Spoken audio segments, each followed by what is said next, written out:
दोस्तों, तपोभूमि क्लासेस में मैं अवधेश भदौरिया आप सभी का स्वागत करता हूं। दोस्तों, आज से हम पढ़ना स्टार्ट कर रहे हैं क्रमचय और संचय, परम्यूटेशंस एंड कॉम्बिनेशन।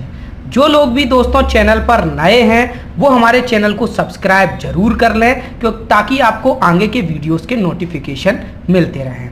तो चलिए शुरू करते हैं। दोस्तों, क्रमचय और संचय की बहुत डिमांड हो रही थी कि सर आप परम्यूटेशन एंड कॉम्बिनेशंस करा दीजिए। दोस्तों, इस चैप्टर को लेके बहुत सारी भ्रांतियां स्टूडेंट्स के बीच में रहती हैं कि ये बहुत कठिन चैप्टर है, बहुत ही उल्टे सीधे क्वेश्चंस इसमें से आते हैं। तो ये सारी चीज़ें सबसे पहले आप अपने दिमाग से निकाल दीजिए। दोस्तों, क्रमचय संचय कुछ नहीं है, केवल जोड़ और गुणा, जोड़ प्लस गुणा, यही का एक नया रूप है। जोड़ और गुणा ही है इस पूरे चैप्टर में और कुछ भी नहीं है। बहुत ही आराम से एक एक करके हम इसको अच्छी तरीके से समझेंगे। सबसे पहले चैप्टर में आज के लेक्चर में हम समझेंगे इसका बेसिक कंसेप्ट। कोई ज़्यादा क्वेश्चंस नहीं लगाएंगे, 2 या 3 क्वेश्चंस की हम प्रैक्टिस करेंगे और इसके बेसिक्स को समझने का प्रयास करेंगे। दोस्तों, एक बार अगर आपको क्रमचय संचय का बेसिक समझ में आ गया, उसके बाद आपको कोई भी दिक्कत नहीं आने वाली। आपको कोई भी फॉर्मूला याद करने की जरूरत नहीं है, केवल आपको गुणा आना चाहिए और जोड़ आना चाहिए, तो आप सारे क्वेश्चंस को सॉल्व कर दोगे। तो दोस्तों, सबसे पहले देखें क्रमचय। क्रमचय को इंग्लिश में बोलते हैं परम्यूटेशंस और संचय को बोलते हैं कॉम्बिनेशन। दोस्तों, सबसे पहले हम समझें संचय का मतलब क्या होता है। संचय यानी किसी चीज का सिलेक्शन, किसी चीज को रखना, सिलेक्ट करना। तो दोस्तों, संचय का मतलब होता है सिलेक्शन। जब केवल और केवल सिलेक्शन की भी बात की जाए तो वहां पर हमको कॉम्बिनेशंस या फिर संचय निकालने होते हैं। जैसे कि कोई n उपलब्ध वस्तुओं में से r को चुनने के तरीके, r वस्तुओं के सिलेक्शन के तरीके को हम संचय कहते हैं। और दोस्तों, इसको निरूपित करते हैं NCR से। अभी ये CR क्या है, NCR क्या है, इसको बाद में देखेंगे। ऐसे ही दोस्तों होता है परम्यूटेशन। परम्यूटेशन क्या होता है, क्रमचय यानी कि क्रम से चयन। परम्यूटेशन का मतलब क्या है, क्रमचय यानी क्रम धन चयन, यानी कि इसमें चयन तो हो ही रहा है लेकिन क्रम से चयन हो रहा है, तो उसको हम क्रमचय कहते हैं। तो दोस्तों, इसमें हम सबसे पहले तो सिलेक्शन करते हैं। n में से n उपलब्ध वस्तुओं में से r को सबसे पहले सिलेक्ट करते हैं और उसके बाद उनको अरेंज करते हैं। तो यहाँ पर उनके क्रम का विशेष ध्यान रखा जाता है। तो इससे जितनी भी निकल के आती हैं जो तरीके, उनको हम कहते हैं क्रमचय।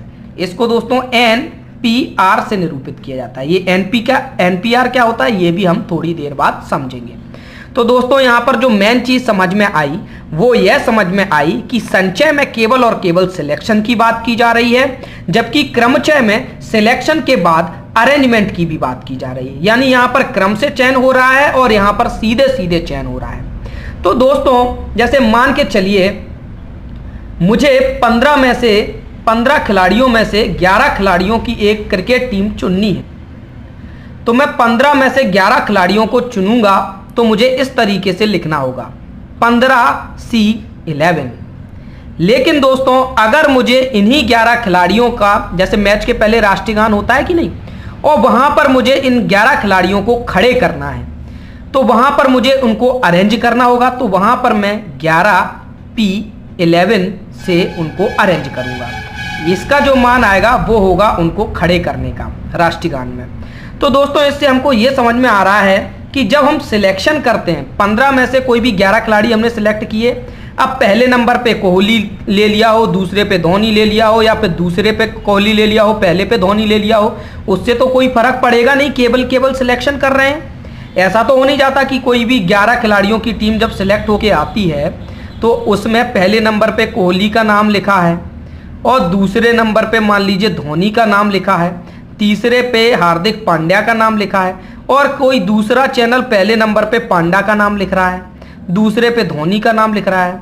तो यहाँ पर ये टीमें तो चेंज हो नहीं जाएंगी, टीम तो वही रहेगी ना। तो केवल और केवल जब सिलेक्शन की बात होती है तो क्रम का कोई महत्व नहीं होता है। लेकिन जब उनको राष्ट्रगान में खड़े करने की बात होगी तो पहले नंबर पे कोहली खड़ा है या धोनी खड़ा है, इससे फर्क पड़ेगा। यानी कि जब अरेंजमेंट की बात होगी तो ज़्यादा संख्या में अपन को आंकड़े मिलेंगे। यानी कि इससे जो मान आएगा वो बड़ा आएगा और केवल सिलेक्शन से जो मान आएगा वह छोटा आएगा। यानी कि जब भी कॉम्बिनेशन की बात होती है तो छोटी संख्या आएगी और वहीं पर परम्यूटेशन की बात होती है उतनी ही संख्याओं में से तो बड़ी संख्या हमको मिलेगी। तो ये तो था बिल्कुल बेसिक। अभी हम देख लेंगे मैथमेटिकल रूप से कौन सा बड़ा होगा, कितना बड़ा होगा, कैसे होगा। तो ये था बिल्कुल समझने वाली बात। अब हम ये एनसीआर और एनपीआर को समझने के पहले हमको एक चीज़ समझनी पड़ेगी कि फैक्टोरियल क्या होता है। तो हम सबसे पहले समझेंगे कि फैक्टोरियल क्या होता है। दोस्तों ये फैक्टोरियल कुछ नहीं है, गुणा का एक रूप है। गुणा का एक रूप है फैक्टोरियल। गुणा का रूप कैसे है दोस्तों? जब हम क्रमचय और संचय को हल करते हैं, उनके सवालों को लगाते हैं, उसमें जो गुणा जोड़ है वो करते हैं, तो एक इक्वेशन एक बार बार आती है इस तरीके की, जैसे मान लीजिए 6 गुणा 5 गुणा 4 गुणा 3 गुणा 2 गुणा 1, या फिर ऐसे लिख के आए 5 गुणा 4 गुणा 3 गुणा 2 गुणा 1। इस तरीके की कैलकुलेशन बार बार आ रही थी।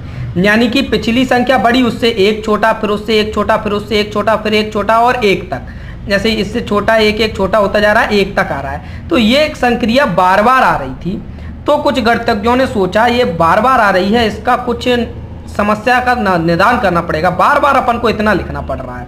तो किसी ने कहा जैसे हमने जोड़ से गुणा बनाया, जैसे हमने गुणा से घात बनाई, उसी तरीके से हम इस गुणा के इस फॉर्मेट से एक नई चीज बनाते हैं। तो उन्होंने जो नई चीज बनाई उसको उन्होंने नाम दिया फैक्टोरियल, और इसको वो इस तरीके से लिखने लगे फैक्टोरियल 6, या फिर कुछ गणितज्ञ ऐसे भी लिखने लगे कि 6 का पूरे एक तक फैक्टोरियल 5, या फिर 5 फैक्टोरियल, ऐसे लिखने लगे। ठीक है दोस्तों, तो ये फैक्टोरियल आपका कुछ नहीं, गुणा का एक रूप है। बार बार इस तरीके की इक्वेशन आ रही थी सॉल्व करने को, तो उसको एक नया नोटेशन दे दिया फैक्टोरियल। फैक्टोरियल के संबंध में कुछ महत्वपूर्ण तथ्य हमको मालूम होने चाहिए जिनसे एग्जाम में क्वेश्चन आता है। जैसे कि दोस्तों फैक्टोरियल 0 और फैक्टोरियल 1 दोनों की ही वैल्यू 1 होती है। एक्चुअली जब हम सवालों को सॉल्व करेंगे तब हमको समझ में आएगा फैक्टोरियल 0 की वैल्यू 1 क्यों होती है। क्योंकि किसी भी n संख्याओं में से 0 संख्याओं को चुनने का भी एक ही तरीका होता है कि कोई भी चुनाव ना हो, तो वो भी एक तरीका हो गया, और एक वस्तु को चुनने का भी एक ही तरीका होता है। तो यहाँ से ये एक एक आया है। ये महत्वपूर्ण बात है, नोट करके रख लेनी है। ठीक है दोस्तों, कोई भी फैक्टोरियल हो उसको हम खोल सकते हैं। फैक्टोरियल n है, इसको किस तरीके से खोलेंगे? n गुणा n-1 गुणा n-2 और डॉट डॉट डॉट, इसका गुणा कब तक करेंगे? जब तक 2 गुणा 1 लास्ट में ना आ जाए। ठीक है, कितना आ जाए? गुणा 1, लास्ट में 1 बचेगा, बस 1 तक ही चलेगा ये। दोस्तों किन्हीं भी ऋणात्मक संख्याओं के लिए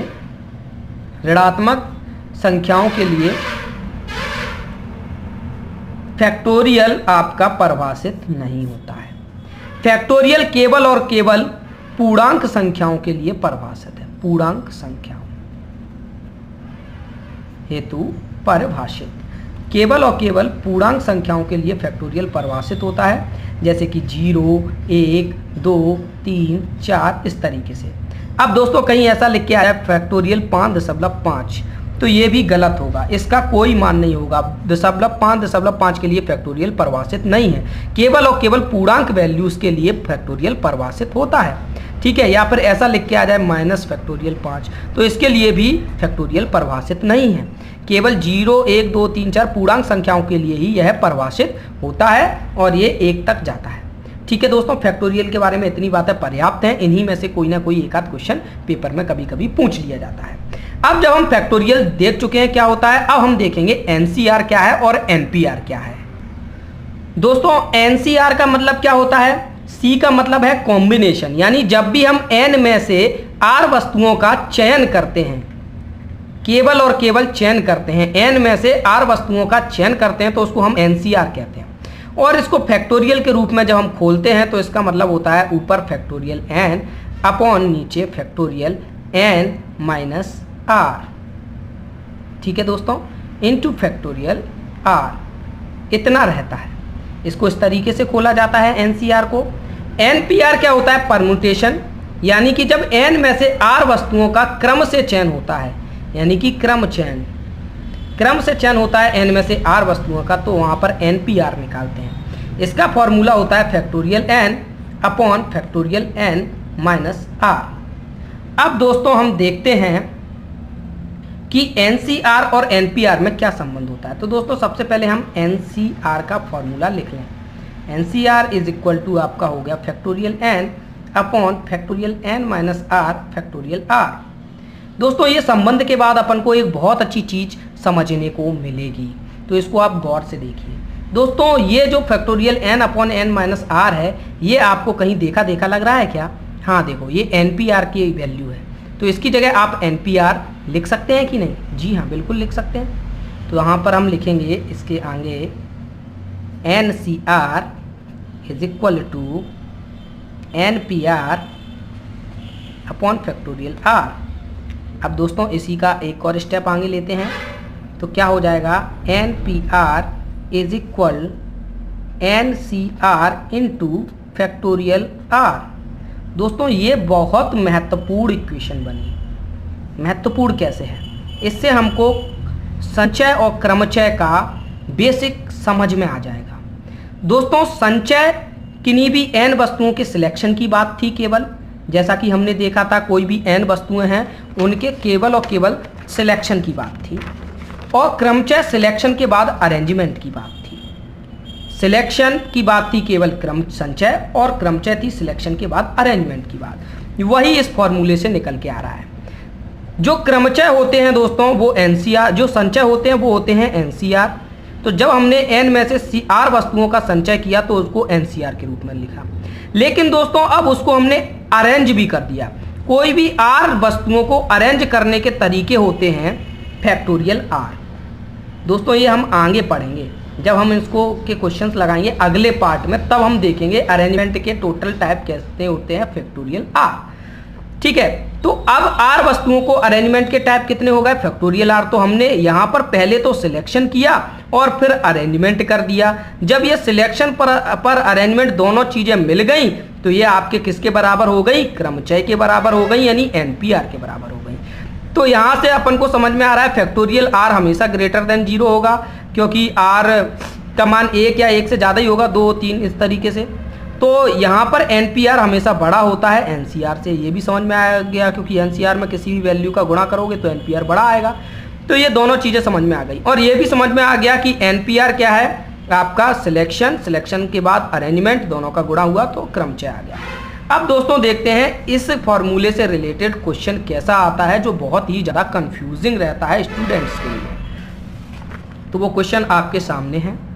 एक व्यक्ति n किताबों में से किन्हीं 6 किताबों को m तरीकों से चुन सकता है। यदि उसको इन्हीं n किताबों में से 6 किताबों को लाइब्रेरी की डेस्क में सजाकर रखने को कहा जाए तो यह कार्रवाई कितने प्रकार से कर सकता है?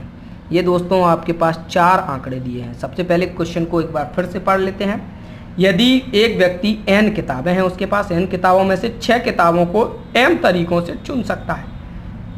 तो दोस्तों यहाँ पर केवल और केवल चुनने की बात हो रही है, तो पहले इतने को हल कर लेते हैं। केवल और केवल चुनने की बात हो रही है।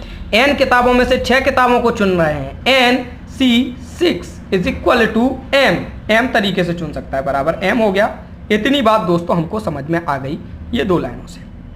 यहाँ क्रम से लगाने की बात नहीं हो रही। यदि उसको इन्हीं n किताबों में से 6 किताबों को लाइब्रेरी की डेस्क में सजा कर रखने को कहा जाए। दोस्तों जब लाइब्रेरी की डेस्क में रखेंगे तो पहली किताब कौन सी है, दूसरी किताब कौन सी है, तीसरी, चौथी, पांचवी, छठवीं, पहले नंबर पे पहली लगा रहे हो या पहली 5वें नंबर पे लगा रहे हो, कितने पे लगा रहे हो, यहाँ पर नंबर का हिसाब किताब रहेगा। जब आप डेस्क में संभालेंगे, सजाएंगे, तो वहाँ पर आपको अरेंजमेंट करना पड़ेगा। तो यहाँ पर आपको क्या निकालने पड़ेंगे? क्रमचय निकालने पड़ेंगे। क्या निकालने पड़ेंगे? तो यह कार्रवाई कितने प्रकार से कर सकता है, तो इसके लिए आपको क्रमचय निकालने पड़ेंगे।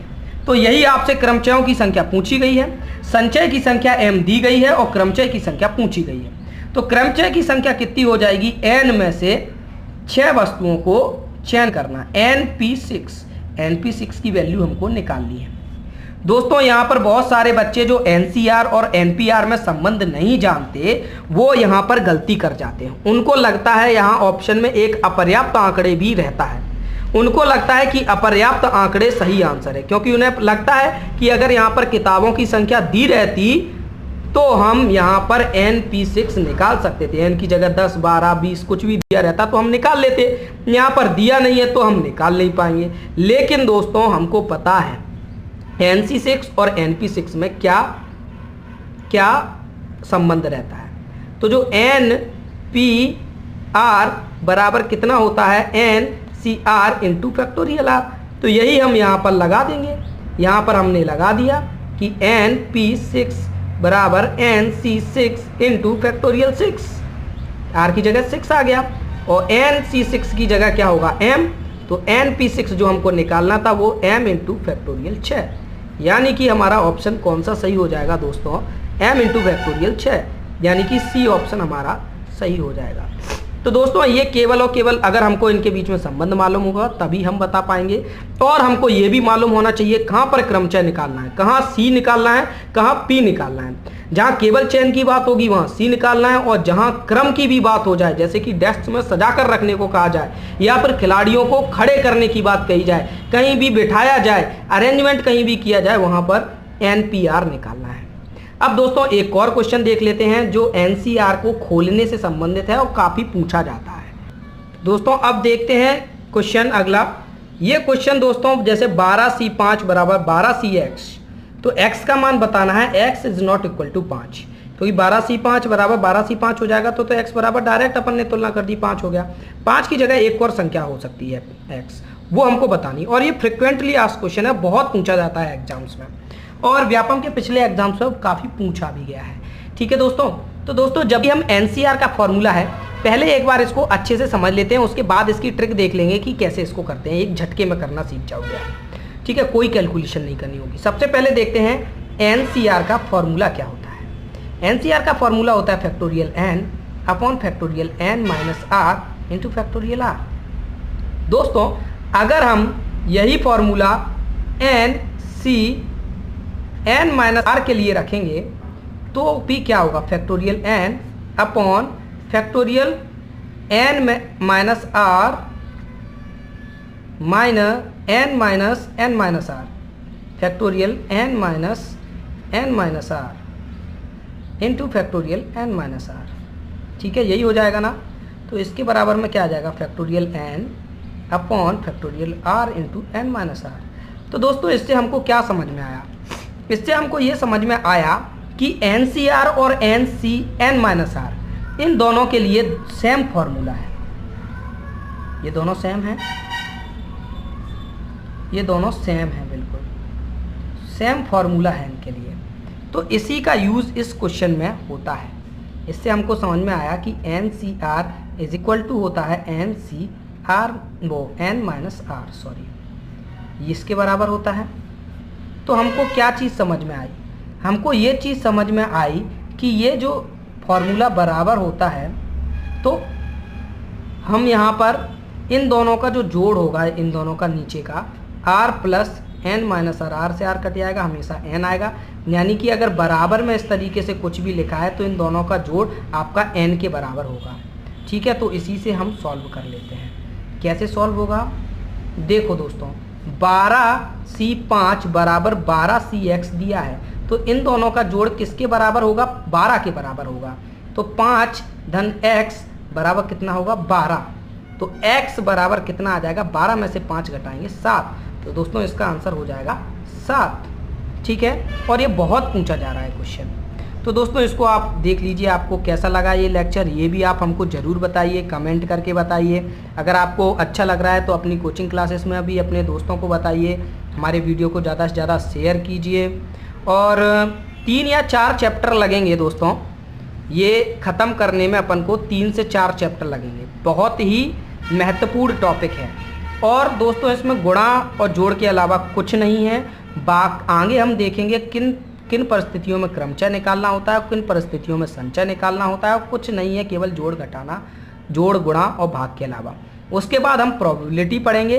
प्रायिकता के लिए भी क्रमचय संचय पढ़ना बहुत ज़रूरी है, इस वजह से ये 3-4 दिन में आपका ख़त्म हो जाएगा।